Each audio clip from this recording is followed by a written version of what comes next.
Welcome to this week's Beyond Bitcoin Hangout. These hangouts are brought to you by the Beyond Bitcoin crew. We encourage everyone to freely share these recordings and to help spread the knowledge and benefits of our DPost 2.0 blockchain technology that we all call BitShares. While listening to this recording, please feel free to visit our website, beyondbitcoin.org, and be sure to stay tuned in for some additional information at the end of the recording. As always, we would like to say thank you, and we appreciate your support. So please continue to vote for our delegate or worker contract so we may continue providing these valuable services to our community members. So once again, welcome, and please enjoy this week's Hangout. Welcome everybody to another Beyond Bitcoin Hangout. It is Friday, October 16th. We're joined again by Bytemaster of Cryptonomex, who's working with his team on BitShares Graphene. This is the first week that it is actually launched 2 days ago, and it has been a very busy week for most of our community. There's a lot to talk about today, so I'm going to try to keep this as short as possible. With that said, Bytemaster, would you like to get started with the project updates? All right. So the biggest news this week is BitShares has been upgraded successfully to BitShares 2.0. It was a great effort by everyone in the community. We currently have 35 active witnesses with 100% participation on the network. It's been more or less smooth with the exception for one minor incident earlier this week that resolved itself in less than an hour. So I'd like to thank all of you witnesses out there who have participated in the test networks and who are helping run reliable nodes on the main network. The users have been generating income for BitShares in the form of transaction fees that have actually reduced the supply of BitShares by between 500,000 and 1 million BitShares. I haven't checked the latest number. And that income is in the form of transaction fees and account registrations and the like. So there's 2 Light Wallet clients that have been released, one for Mac, one for Windows. Those wallets connect to OpenLedger as the data source. And then we also have BitShares.openledger.info, which is a hosted wallet. It's the exact same experience on all 3 interfaces. The primary difference is in the security of your private keys. The Lite clients keep your private keys locally, and the JavaScript and all the application that is running that touch your keys is kept locally and cannot change unless you download a new Lite client. Whereas if you use BitShares.openledger.info, then you will have automatic upgrades as we upgrade, but you are relying on the server to some extent not to get compromised. And if the server is compromised and uploads code that will reveal your private keys, then you could be compromised in that way. Bottom line is you can't be compromised as long as you never log into a compromised server. So there's that. If you would like to run a full node, it's possible to build and run a full node on your own computer and then configure any of the Lite wallets or even the OpenLedger website itself to point to your local full node client as its source of data. So my official recommendation is to use the Lite wallets from a security perspective. Another nuance that many people may not be aware of, when you use BitShares.openledger.info, your wallet file is still kept on your local computer and is tied to that particular browser. If you open it up in a different browser or you go to a different computer, it'll be a completely different wallet. And you won't have access to your funds unless you export your wallet and then import it into the new computer. So just because it's a website, the server is not saving your wallet files in any form, and so it cannot give you access anywhere. In fact, the server doesn't do any authentication. It's entirely possible to host the wallet from a GitHub repository, and that will be a static non-changing website. It just needs a WebSocket connection. So I just want to point that out, that the hosted wallet is there for your convenience of automatic updates. It is not yet at the level of info where you can log in from any computer and gain access to your keys. So that's a brief summary there. As far as exchanges go, I'm happy to report that several of them have already completed the migration to BitShares 2.0. Poloniex, CCEDK, and a few others. There's a thread on the forum where you can go to see the latest updates as exchanges come online with support there. Block Trades and CCEDK will have on-chain assets for doing trading with Bitcoin, Litecoin, and other cryptocurrencies sometime next week. And we'll have direct support for getting deposit and withdrawal keys right there in the wallet. We are willing to integrate with anyone, including Meta Exchange and Shapeshift. If they provide us a React.js component that we can add to the page, we'll add support for integrating with your exchange to the base wallet as a gateway. Along these lines, there's a thread called "Shout Out to the Exchanges," which you obviously know about because you're the one who posted it. Monster was in there saying something about quicker adoption by exchanges. Please consider adding authenticated HTTP access to your API. Have you guys considered this, or has that been done? We already have authenticated access. It's possible to define a config file that controls who can log into the WebSocket API and what they can access. So does that mean for all intensive purposes this is taken care of and has been? It's more or less taken care of, except for perhaps testing and documentation. Okay, thank you. Sorry for interrupting. I mean, it just seemed like a really good place to put this point in. Yeah, we spent a little bit of time on making sure that we could divide up our APIs into groups by function and computational load and security risk. So there's that. So there's multiple layers. Yes, there's definitely different layers. We support SSL and non-encrypted versions. We recommend, one of the things that we're looking for is for additional API servers. API servers expose the WebSocket connection so that light clients can connect and get information about the blockchain.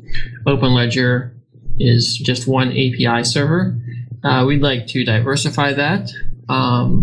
It would be great if witnesses would run a second node, probably not the same node as your witness, because these nodes will get lots of load and could suffer from denial of service attacks and the like. That would allow users to get information about the blockchain. The reason I think this is a good job for witnesses is because it's just another witness activity. A witness is observing the blockchain and testifying about it.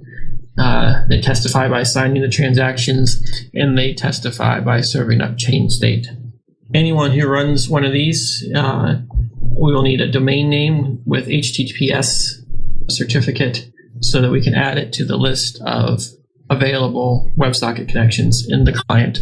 We'd like to let users know where the data is coming from in the UI. So eventually we'll show the server in the bottom bar so you know that you're looking at the state of the blockchain according to a particular website that you are trusting to feed you with chain state. It's important to understand our trust model here. We are trusting the server to look up accounts, look up authorities. And so if someone says, send me money, and they give you an account name, the server is the one that's telling you the information there. It's possible to construct transactions that will only go to a particular account name. So you don't actually have to trust them completely for that, but you do need to trust the server for things like encrypting the memo and other information that you're gaining from the blockchain. So I guess that's where we are with those options. I'd say the topic I wanted to discuss today after the status update is the margin call mechanics, because there is been a lot of confusion about that. a lot of people have been worried that it's not working.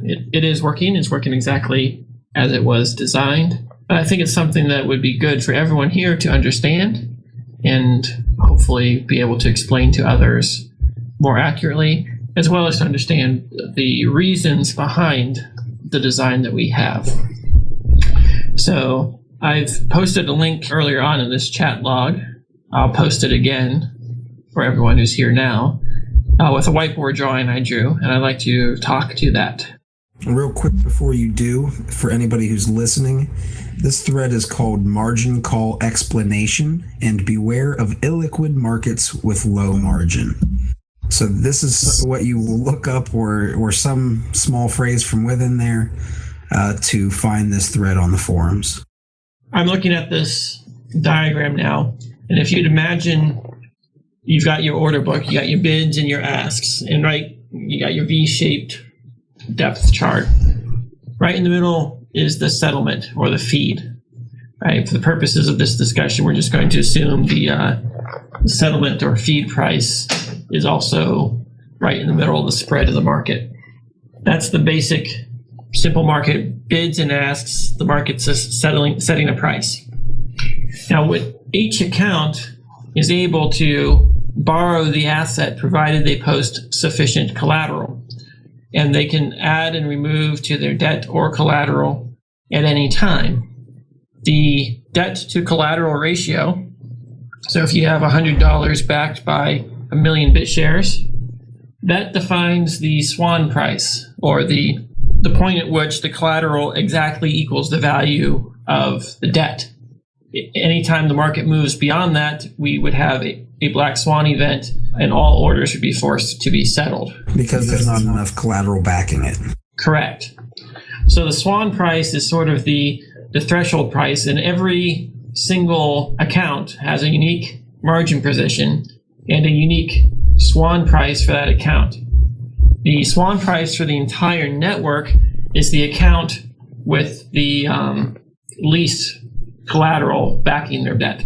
And when a margin call happens and we consume all the orders up to the swan price, that's the black swan. That's the point at which all settlement, the price is locked and all orders are settled at that price. So you can kind of view the swan price as the minimum value of a bit USD in terms of BitShares. So it's worth at least that many BitShares at that time. So that's the base. Now we have the call price. The call price is a multiple of the swan price. So we want to say that we want to have extra collateral. And how much extra collateral do we need to have before we do a margin call? So you can take your swan price and multiply it by 1.75, right? That's 75% extra collateral is required. Anytime you have less than 75% extra collateral, you will be margin called. All right, so that's called the call price. And every individual user has a different call price. Your margin will be called, basically the network will take your collateral, sell it on the market, and pay off your debt anytime the highest bid, or the person who's willing to pay the most for your collateral, is less than the call price of your position. And when that's true, the market is just going to take every order on the book until your position is covered. And if there are no orders on the book near the settlement feed, or the feed or the settlement price, you could end up paying above, quote unquote, above market. It's really not above market, but above the feed in order to cover. This is called a short squeeze. This happens when the order book is thin, particularly. It can really push the price up on the internal market as it's trying to cover your position. Now, it's possible that a short squeeze could run all the way up to the swan price and trigger a black swan in an illiquid market, and we don't want that to happen. So we have another feature And this is a short squeeze protection price. This says that we will not call your order. We will not sell your collateral for any price less than this. So you're sort of like a minimum value. And this short squeeze protection price is actually based on the feed. So you can look at it as the highest possible premium that you'll have to pay above the feed in order to cover a margin call. Now, some people have been advocating that we don't force anyone to pay any higher than the feed in the event of a margin call. And I am very much against that. I think there needs to be some room for the market to establish a premium in order to incentivize people to keep orders on the books and incentivize people to provide extra collateral. If you provide a lot of extra collateral, your call price is going to be very far away from where the market's trading, and you don't even have to worry about this. And if people know that they're protected by the feed, they won't worry about getting margin called because it will just turn into an order at the feed. And if the market is liquid or where it's trading with free exchange is different from where the feed is for whatever reason, the feed would have too much control over setting the price. We want the feed to be sort of a guideline, and it's sort of like the safety rails on the market. But we want the actual price to be established by the actual bids and asks in the market with some protection for the users. And the protection is mainly there to give the market a chance to recover in the event of a margin call or a short squeeze or whatnot, when the internal markets are less liquid than the external markets.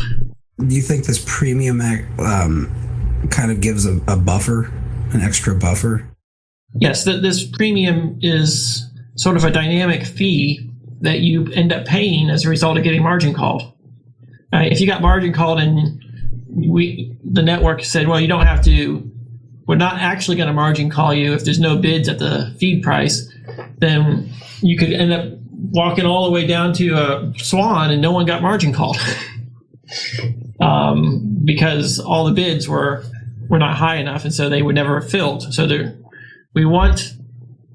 if you don't have sufficient collateral, we need to take whatever offers are on the books to exit your position in order to protect the wider market. And even if that means we have to pay a premium to get the USD or the CNY or the BitBTC, that premium you have to pay is just the price of getting margin called. So where we are right now, if the BitShares price was half a cent, 0.005 USD, your collateral could be sold all the way down at 0.0033 USD in order to fill a margin call. So some people have created margin positions that were very low on the collateral, and as a result, a little bit of a move in a price resulted in them getting margin called. And because the network is new and there aren't a lot of orders on the books right now, the orders that were there ended up being very far away from the feed, and they paid a very high price for getting margin called. So that's what the thread was warning about. If you're going to take out a margin position, you need more collateral during periods of low liquidity and low depth in the books than you will need during periods of high liquidity and with deep books.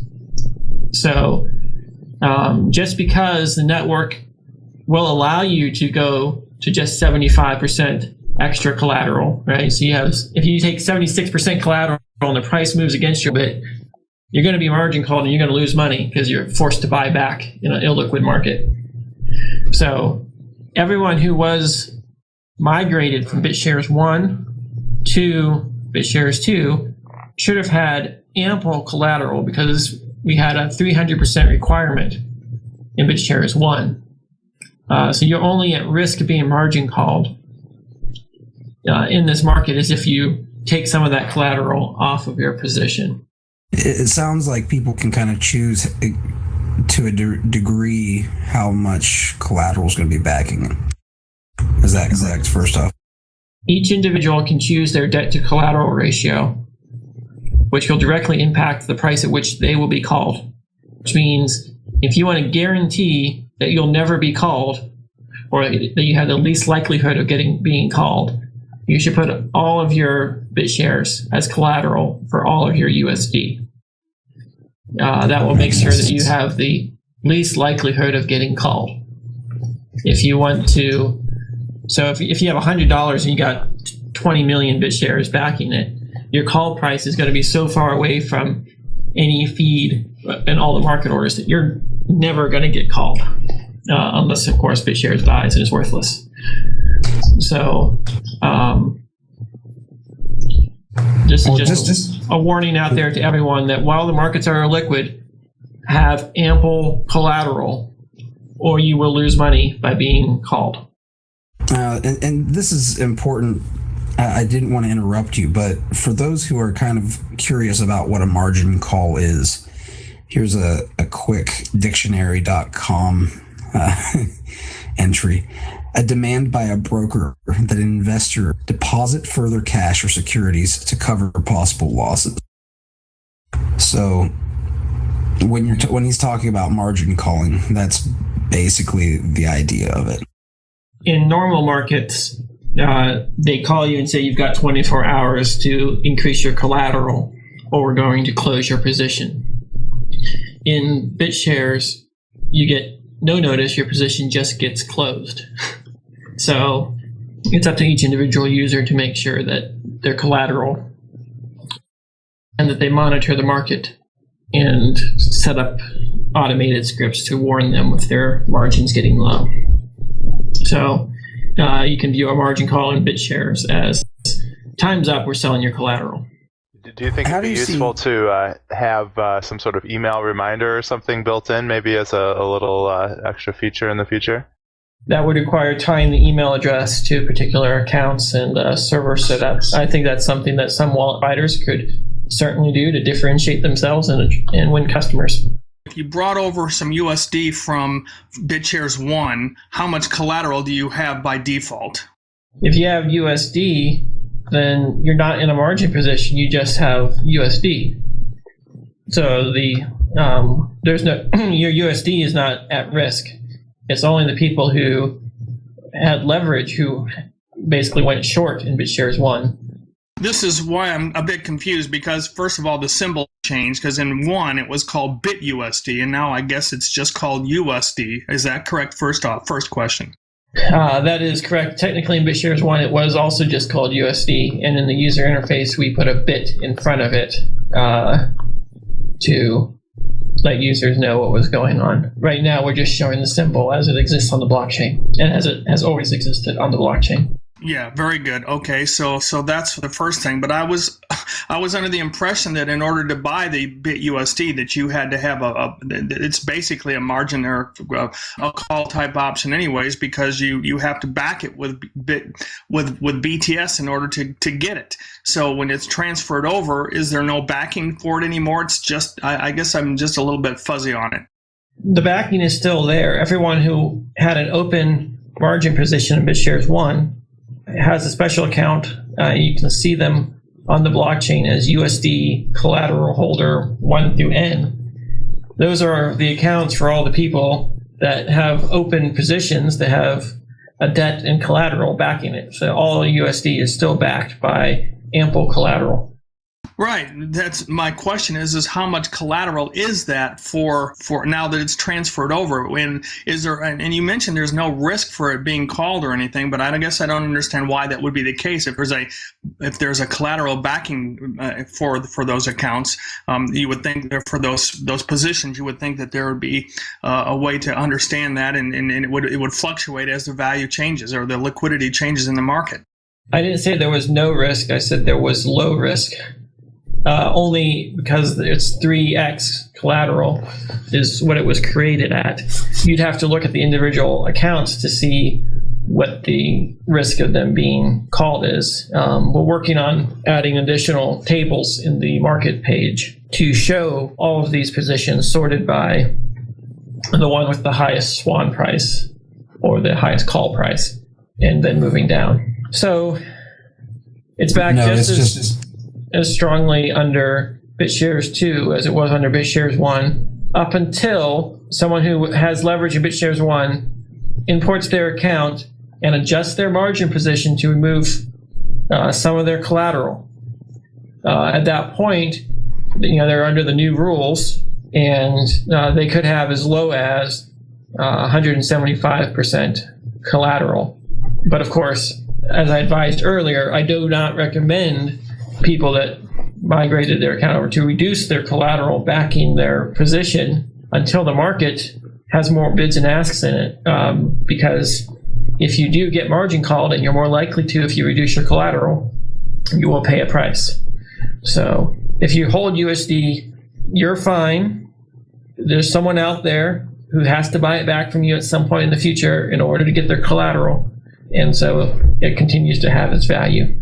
We don't expose the ability to do a forced settle at the price feed in the GUI right now, but you can certainly do it from the command line wallet. We will be adding a button to initiate a forced settlement in the GUI. The primary reason why we didn't do that right now is because bids in the market should give you a better price than forced settlement. But technically speaking, the least collateralized short position out there can be called at the settlement price. Thank you, Bytemaster. That answers my question. Roadscape mentioned at the moment that it's transferred over, it's probably still backed by 200 to 300%. Is that correct? That is correct. I had a quick question. You mentioned about forced settling at the price feed. Now, that's an option for someone that happens to be holding USD that wants to get BTS in exchange for it, and for whatever reason there's no bids that happen to be as high as the price feed? That is correct. Okay, thank you. The savvy BitUSD holder right now would place their BitUSD on the books to buy BitShares at 10 to 15% below the current market price, just to be there to catch people that get margin called. So at some price above the short squeeze protection price, if you keep your USD there on the books, then you'll get a really good deal on some BitShares anytime someone's margin called. So those who have less collateral are the ones who are going to have a higher chance of being margin called and being forced to basically liquidate a large or a portion of their position at a loss, and whoever's out there waiting is going to basically win out in that transaction. Correct. And you'll see how this incentive helps secure the market and protect the market, because people with BitUSD, you no longer have any incentive to just keep it in your account because you're no longer getting yield. The best thing you could do with your BitUSD, if you're just holding it in your wallet, is to keep it on the books to buy BitShares at something between the short squeeze price and the settlement or feed price. So that what you're doing is you're protecting the market. You're allowing the shorts to exit their position at a loss, and you get a profit. And you can turn around and then wait for the market to fill up and then sell back at closer to a fair price, or sell it on an exchange somewhere at closer to the feed price. This is why I believe there should be a relatively large spread between the settlement of the feed and the short squeeze protection price, so that there's a large range of profit opportunity for people to keep the books thick. But during this initial rollout, when it's a relatively illiquid market because of all the complexity of a rollout, obviously, you foresee this being one of those times when the markets can swing pretty wildly and that somebody could be called pretty quickly. Is that correct? That is correct. So right now, basically, the walkaway point is for those of us who don't want to day trade or anything, but we want to support the network and also potentially get a lot of BTS, BTS at a very good price, it's a good idea to support the network by high collateral BitUSD holdings. Correct. So if you want to take advantage of people getting margin called and being stupid with their collateral, then you can yourself take out a margin position, borrow money from the network with a lot of collateral, take the USD that you get and sell it very close, 15%, 20% below the feed price, so that if someone does get margin called who was not as wise as you and held less collateral backing it, then you get a windfall.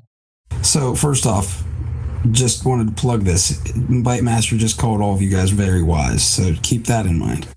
But all joking aside, this kind of brings in what Tom and Roadscape were talking about. Whenever you had, let's say I had BitUSD over in the first chain, that's going to start out at what it was before until there might be a margin call or something to that effect. Is that correct?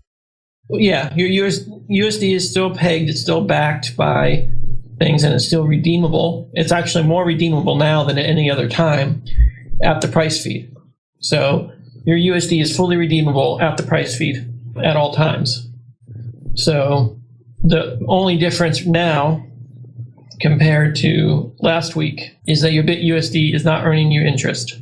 I'd also like to remind everyone that you can leave orders on the book without compromising your ability to vote. All BTS in orders votes according to your account. So that's good.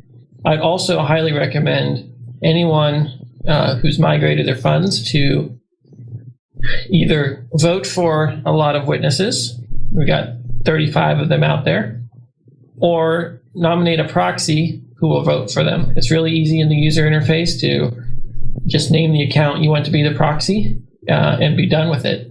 Those of you on this Mumble session are probably good candidates for being proxied too.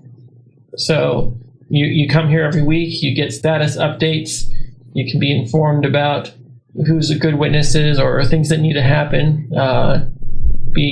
You're informed about how to make policy decisions, and you're actively engaged. So we've got a lot of candidates in this room that should be actively voting, and they should be requesting other users to nominate them to vote by proxy.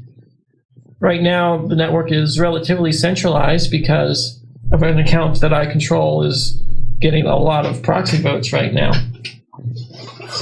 So I would like to, as soon as possible, get 30 plus people, each with less than 3% in there, so we can have diversification and decentralization of proxy control. So that's up to us as a community to be proactive in securing that decentralization. And please do not rely on me to be the dictator of policy just by everyone proxying to me. And this is just a quick plug. I have seen FAV, F-A-V, on the forums is looking to be a proxy. So that's the first one I've seen for anybody who's interested in automatically diversifying it a little bit. Real quick, Phoenike asks here, can you color code the margins in GUI to visually know if it's a profit loss with red and green? It's hard to know the profit or loss because when you update your margin position, it's neutral. You end up with USD in your account, so you have $100 credit, $100 debt, and your money's in your collateral. There is no profit or loss there. You might sell the USD you received for BitShares, you might sell it for CNY, you might sell it for USD out there, real USD. So there's no way to know profit or loss just because you borrowed money. It's like going to the bank and asking for a loan. You get the dollars from the loan. Did you have a profit or loss? The bank doesn't know. So there's no way to indicate that right now. Okay, CCDK says here, good news in terms of how many new accounts have been created via Faucet on Open Ledger in the last 72 hours. Almost 700. I understand it took 2 months to get 600 plus accounts in BitShares too. And so already almost 700 Open Ledger's tokens are reserved. So that's just a quick update on that front. I had another question about the forced margin calls. I know that's kind of going backwards a little bit here, but two quick questions actually. Is there a maximum amount that can be redeemed of USD or what have you, whatever the pegged asset is? And also, I think I remember this from before, but is there still a 24-hour waiting period before that is filled? There is no waiting period at this point in time, but privatized bit assets can specify a waiting period. And yes, there's a maximum amount that can be force settled at the price feed per day. I'd actually have to go look at the blockchain to know what it's currently configured to be. The committee account has the ability to change those parameters, the maximum force settled amount per day and the waiting period, because the committee account is the technical issuer of those tokens. So that's the other thing we need people to step up for, is to be committee members, as being a committee member involves discussing and evaluating all proposed changes to blockchain parameters, fees, block intervals, transaction sizes, and market-pegged asset properties. So right now, the user interface does not have an easy way, the GUI interface doesn't have an easy way to view the proposals and vote on them. So it requires a little bit more advanced knowledge of the command line to view the proposal and vote for it. That's one of the things we want to improve going forward, is seeing the proposed transactions and having a button in the GUI to just allow you to accept it. That's actually relatively high priority, because it applies not just to committee members, but also to all users who want to use the proposed transactions to do advanced multisig. Someone asked the question, what are we going to do now? Well, we're going to go to Disney World. Just kidding. Well, I hear they're going to be accepting cryptocurrency via armbands, so might not actually be a bad place to hit up first. Technically, James Coffey did go to Disney World. I think that's where he's at right now. He'd taken a little mini weekend vacation. He'll be back on Monday. But that's where we are right now. Now, someone asked how to vote for lower fees. In order to get lower fees, you need committee members who support the platform of lowering fees, because the committee members are the only ones who can change that. So right now, the init witnesses have all the votes. The init committee members have all the votes, and you're going to have a hard time convincing me to change the fees. But if it is a significant issue, then obviously the major stakeholders in the system will nominate someone else for committee and vote them in and vote us out. So I do not want to be on the committee long term. So please, if you'd like to be on the committee and you'd like to take charge of this stuff, step up and be proactive about getting that position. We need decentralization there as much as we need decentralization everywhere else. Well, speaking in this area, there are two questions from the community that were asked on the forums, and this is a good place to ask them to you. I think one of them has generally been answered, but this one comes from Delulo, and it says, simple question, long term, do you think percentage-based transaction fees make sense? They could allow microtransactions as well as bringing more revenue to the DAC from individuals who can afford it. It's a trade-off I recognize. The most wealthy individuals are also the most also valuable because they could store their money in BitUSD, which drives the price of BTS. Thoughts on that? I think there's some value to percentage-based transaction fees. It allows you to do price discrimination. People with a lot of money will pay more when they transfer, and people with little money can pay less, which does maximize the potential income. The challenge we have there is that would require a hard fork to implement, and there's lots of hard forking ideas out there. So it's just a matter of, is that a higher priority than everything else we have going on? I'd like to get back to what's Cryptonomex going to do next. The next thing we're going to do is to get the Muse blockchain launched. That's what we're actively working on. As far as BitShares is concerned. We are going to get the worker creation and voting interface in the GUI so that we can create a worker proposal and have you all vote on it. That way we can actually get some income to continue to fund the development and improvement of BitShares. So that will probably be in the next month or so. You'll have a ability to vote for us on various worker proposals, and the community will get to decide what they think is the most important thing. So you guys are going to be working on Muse. Along those lines, is Muse still planning on being traded on the decentralized exchange, or is that going to change upon rollout? On rollout, Muse will be a clone of BitShares with a reset of the user accounts and the allocation proportional to the notes at the time of the BitShares 2.0 snapshot. Okay, so you don't see, at least initially, notes or a derivative thereof trading on the BitShares blockchain. It would be just trading on the notes blockchain or the Muse blockchain.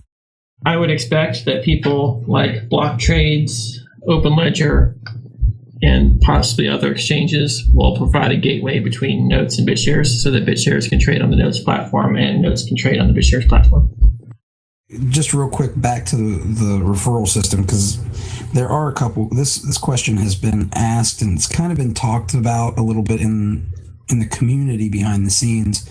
Brindle Swan is asking, is the referral system up and running? How are lifetime memberships going?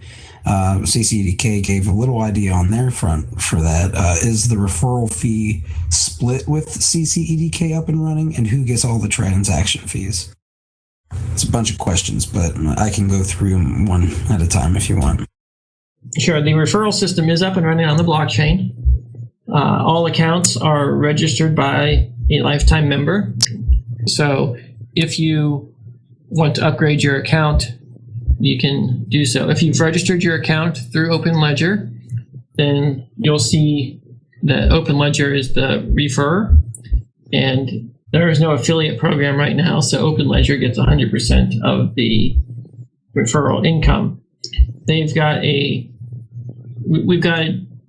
deal between Cryptonomex and CCEDK, who is the owner-operator of OpenLedger, to pay for our services, but that's independent of what the blockchain's doing. From a blockchain perspective, 100% of the referral income is going to OpenLedger, aka CCEDK, and then they've got a private deal with Cryptonomex.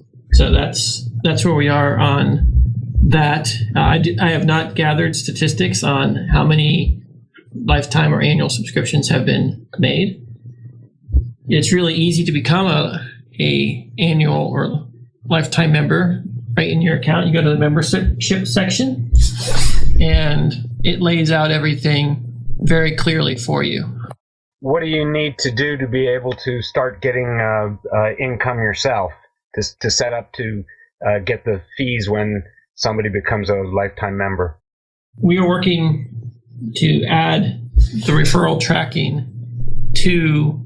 for affiliates of OpenLedger. So if you recommend someone to OpenLedger and they create an account, then OpenLedger will link your account to receive some of the referral income. That's a feature that has to be implemented in the faucet, and it has to track all that stats behind the scenes.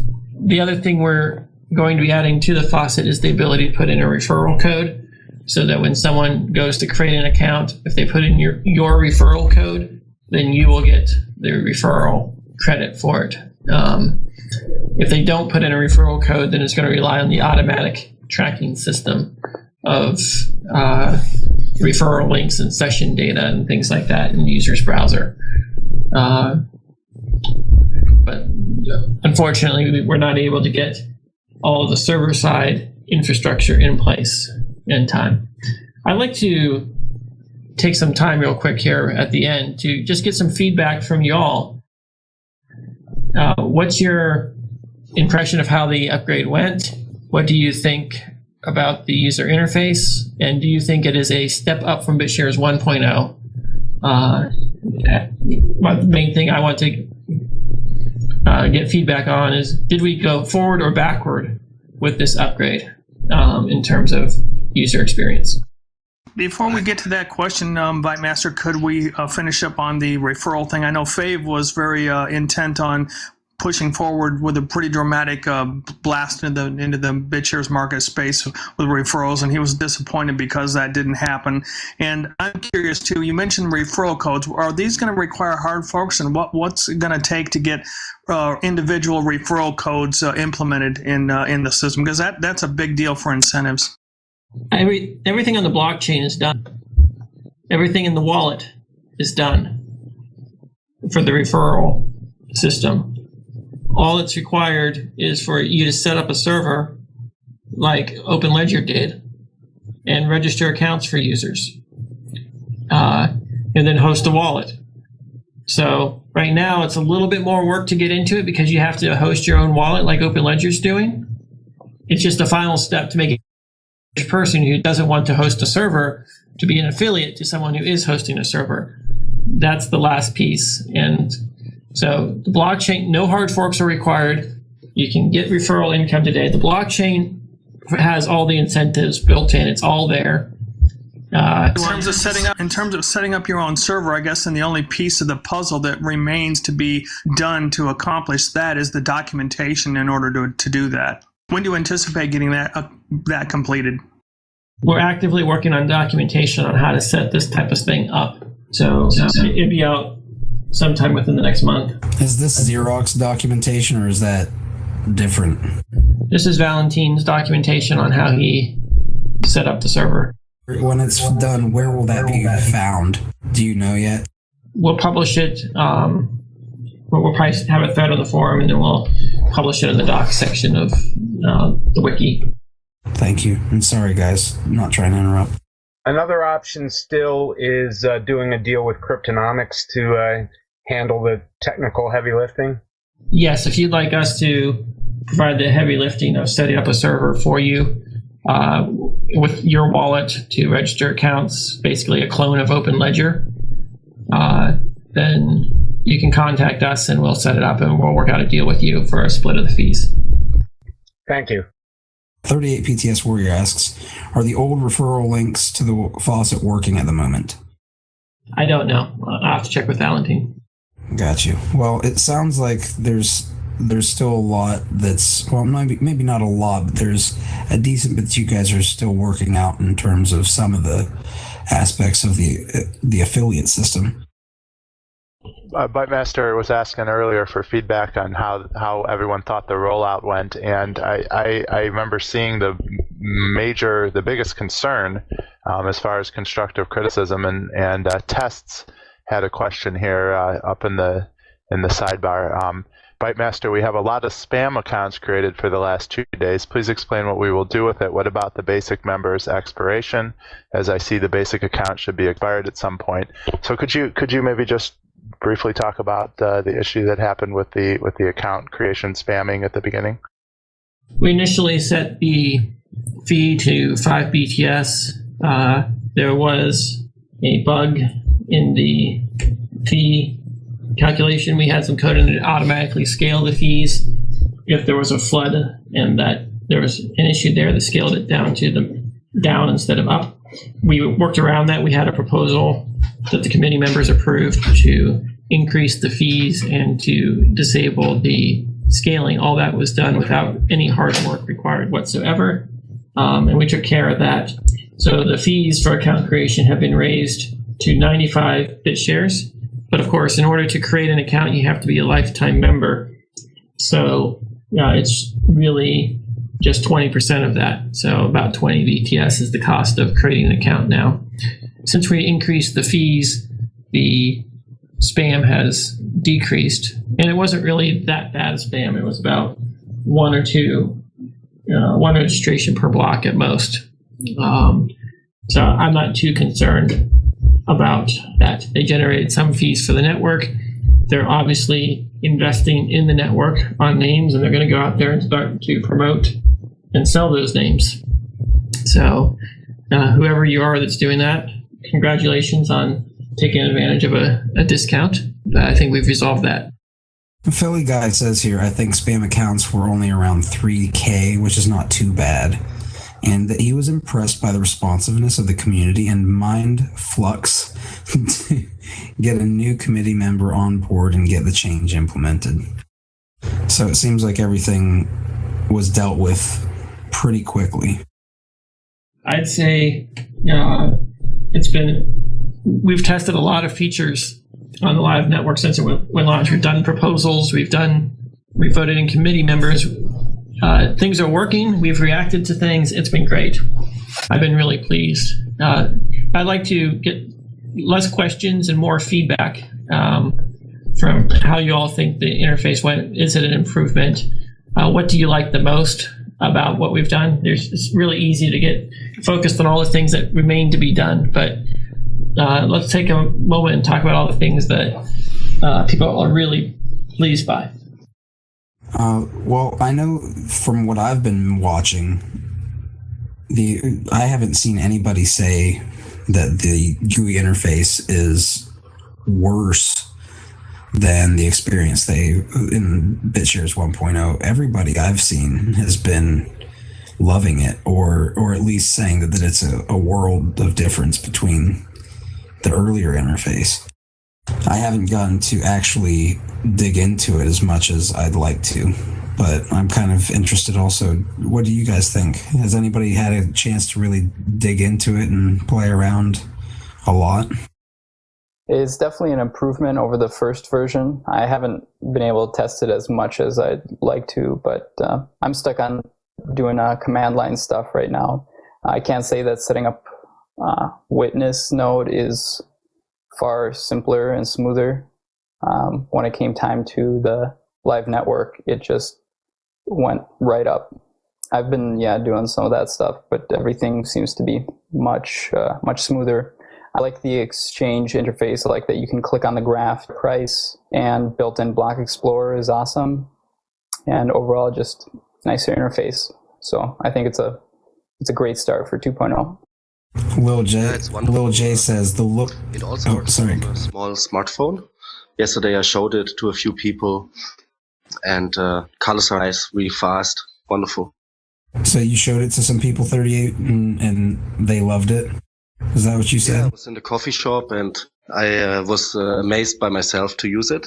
And so I was waiting for some tech people, who want to share the love with me, the fun. And so I found some people, showed it to them, and...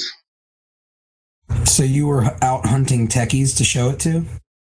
Yeah, after a year of the old version, and I like to share, the celebration. So I showed it to a few people, gave my username, I said to the guy, now I can put a name on a website, and everybody in the world can send me in just 3 seconds money. They liked it, and then I said, remember Chateau? Well, you're cutting out, so it's. I'm trying to ask because I think I thought I knew where you were going. What did you say about the lifetime membership portion? Sorry, you asked me if I told about the referral program. No, I didn't, because it seems like you're cutting out there. So that's really useful feedback. I really appreciate the proactive sharing of things. Once Upon a Time just made a post that he hasn't been able to migrate yet. So this is an issue I'd like to bring up with people, just so that you're aware, because it's something that people have been struggling with.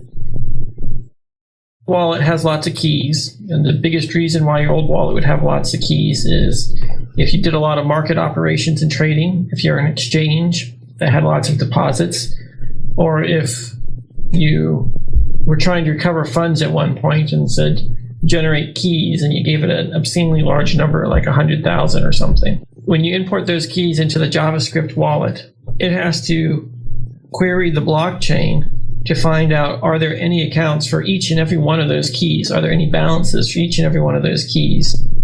And it has to process those keys in JavaScript to do all the cryptographic operations to get the private key and all that stuff. JavaScript is not C++. It's a lot slower. Even native applications trying to process 100,000 keys or 30,000 keys can be time consuming. So if you're trying to do this in a browser, what you'll sometimes see is the browser will give you a warning that, hey, this script may be busy or stopped responding.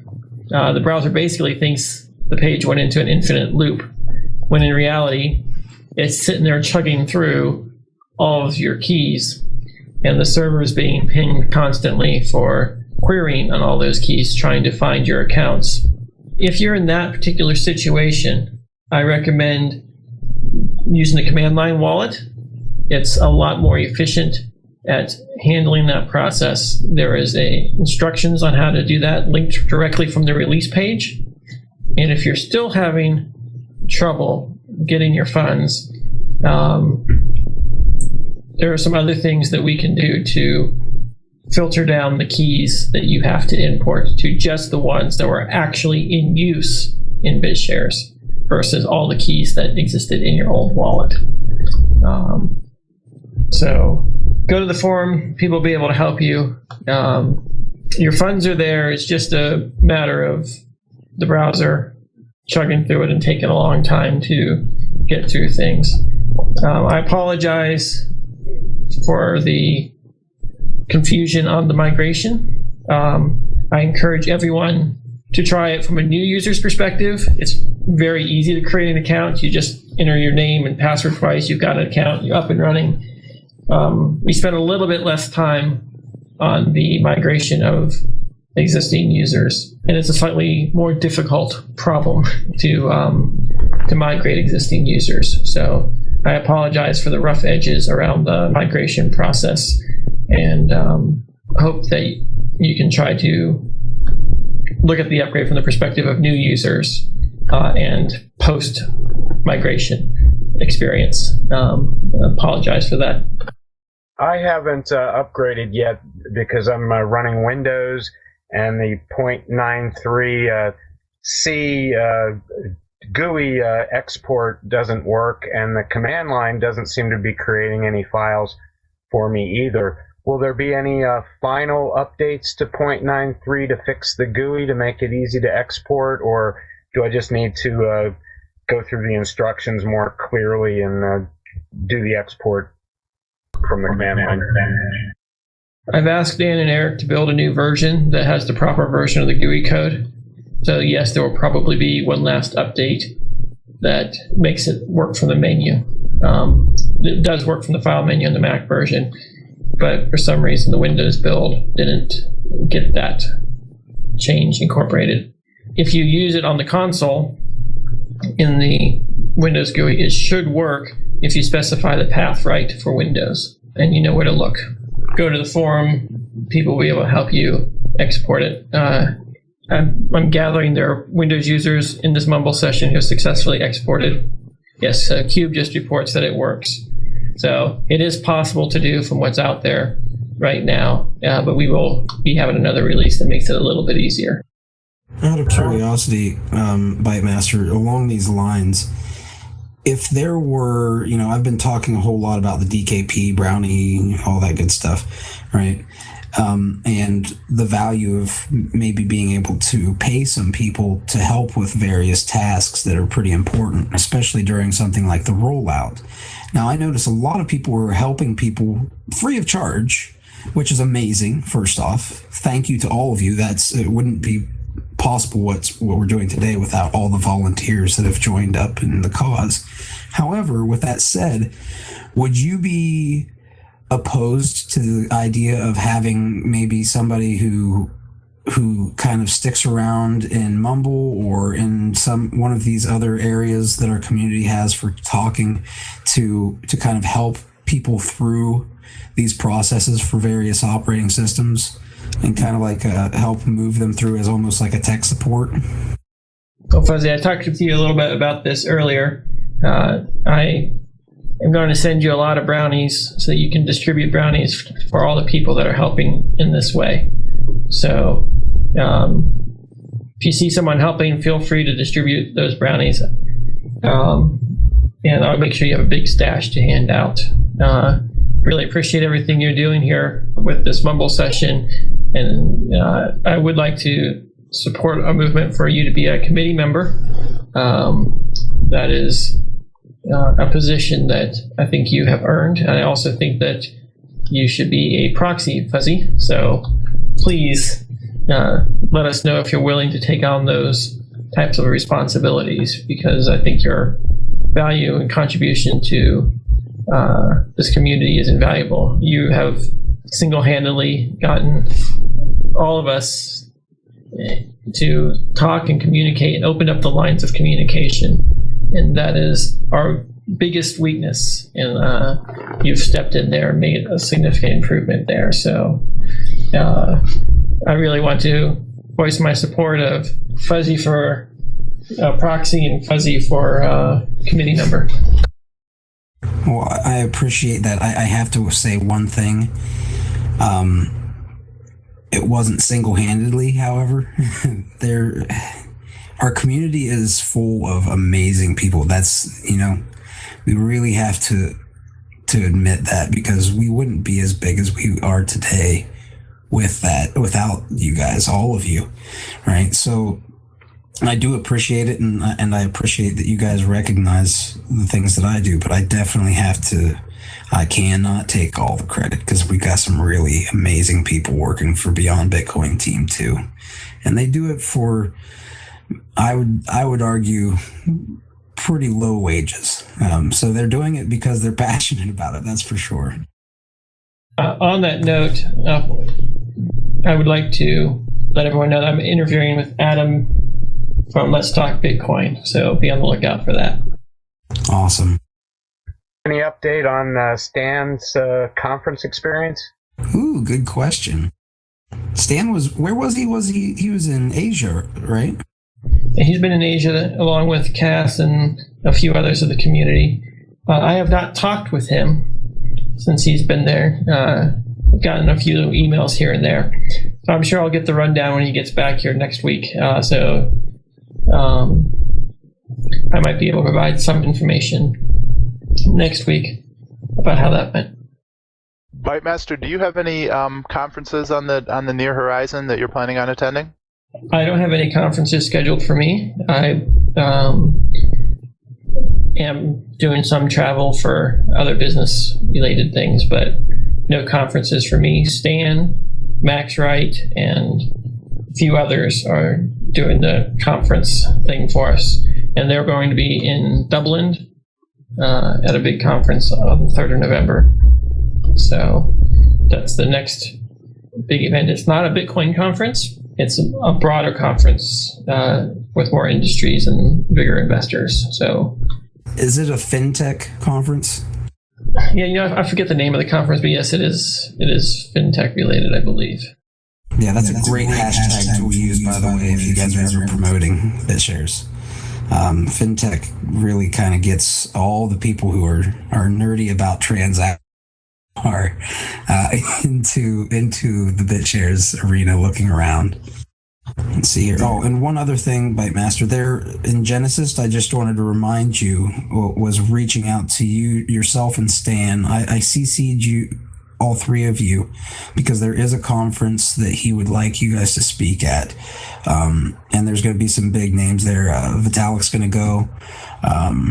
And he wants to kind of have the best of the best in crypto represented. So he really was interested in bringing you guys on board as well, because BitShares is his favorite.